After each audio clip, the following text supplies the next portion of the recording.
Welcome to The Explainer.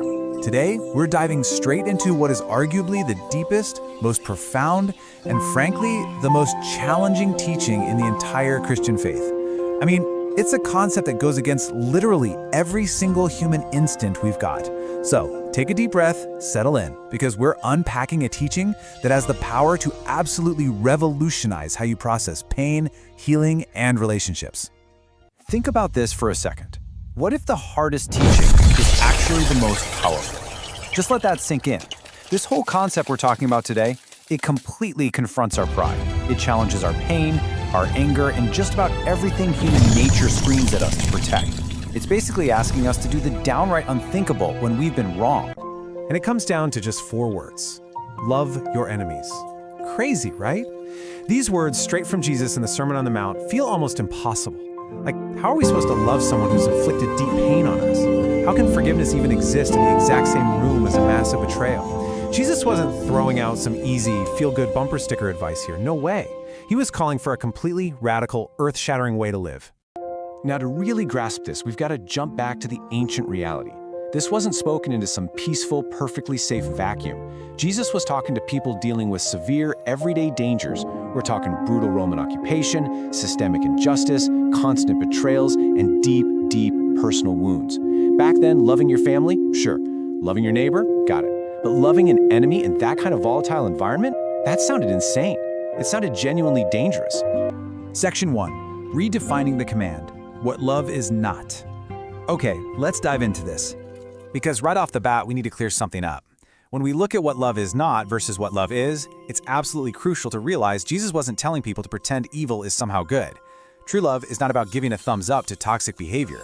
It's definitely not staying in harm's way or enduring abuse. Instead, it's making this incredibly fierce, boundary-setting choice to refuse hatred. It's about choosing mercy and recognizing that the person who hurt you is still a human being, still seen by God. It's a boundary you set for your own heart. And man, does this take spiritual strength. It's the active choice of mercy and love over natural revenge, especially when you're sitting in the middle of deep personal pain. Let's be real for a second. Hating someone? That's easy. Retaliation is the most natural feeling in the world when we're hurt. But choosing love when you're in agony, that demands a kind of strength that goes way beyond our normal hardwiring. It's not rolling over and being weak. It is the ultimate flex of power over your circumstances. Section 2. The ultimate demonstration. Living the teaching. See, Jesus didn't just stand on a hill and hand out theories. He actually lived this out in his final moments. Every single step of his unimaginable suffering, he chose radical mercy. Betrayal by Judas, he met it with zero violence. Denial by Peter, one of his absolute best friends, he responded by completely restoring him. Crucifixion by Roman soldiers, total forgiveness. He literally walked the walk right into the face of lethal injustice. And this brilliantly illustrates the absolute pinnacle of this teaching. Hanging there, in agonizing physical pain, he says, "Father, forgive them, for they do not know what they are doing." It's mind-blowing. This isn't just an inspiring quote, it's the very beating heart of the gospel. He literally chose to forgive the very people destroying him, right in the middle of the act. Section 3. The mechanics of forgiveness, when the enemy is close.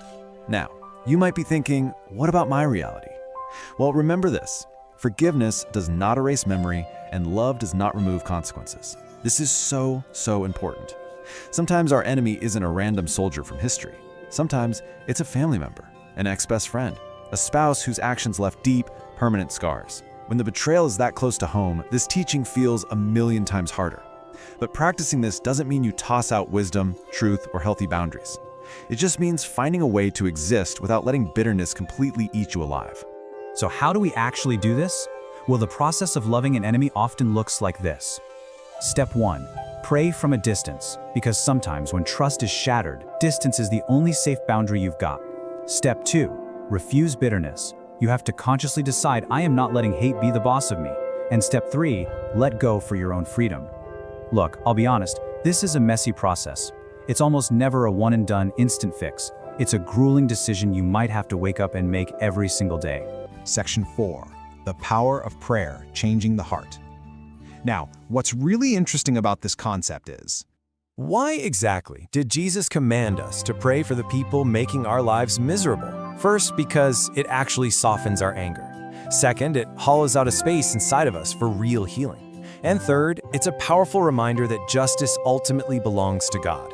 Praying for an enemy takes that massive, exhausting boulder of getting even right off your shoulders. It's not saying what they did was okay. It's just handing the gavel over to God. That creates the breathing room you desperately need to find some grace. And that brings us to a really humbling truth. We have all needed grace. Every single one of us has been the enemy to someone else at some point, right? We've messed up, we've hurt people. The whole Christian faith is anchored in the reality that God loved us first, even when we were failing, rebelling, and making a mess of things. Grace got to us first. So when Jesus says, love your enemies, he's really just asking us to mirror the exact same mercy we desperately needed ourselves. He doesn't ask it because it's easy. He asks it because it's holy. Section 5. Choosing your freedom. Breaking the chains of hatred. So, the crucial point is, look at hatred versus forgiveness. Hatred literally chains your soul. It keeps your wounds wide open, and worst of all, it lets your enemy live inside your head, completely rent-free. It's like drinking poison and expecting the other guy to drop dead. But forgiveness? Forgiveness shatters that chain. It takes back your peace. Loving your enemy doesn't mean surrendering the truth. It means surrendering the hate. And the second you drop that hatred, you unlock your own absolute freedom. It's a real game changer. As we wrap up this explainer, I want to leave you with something to really chew on. What heavy burden have you been dragging around for way too long?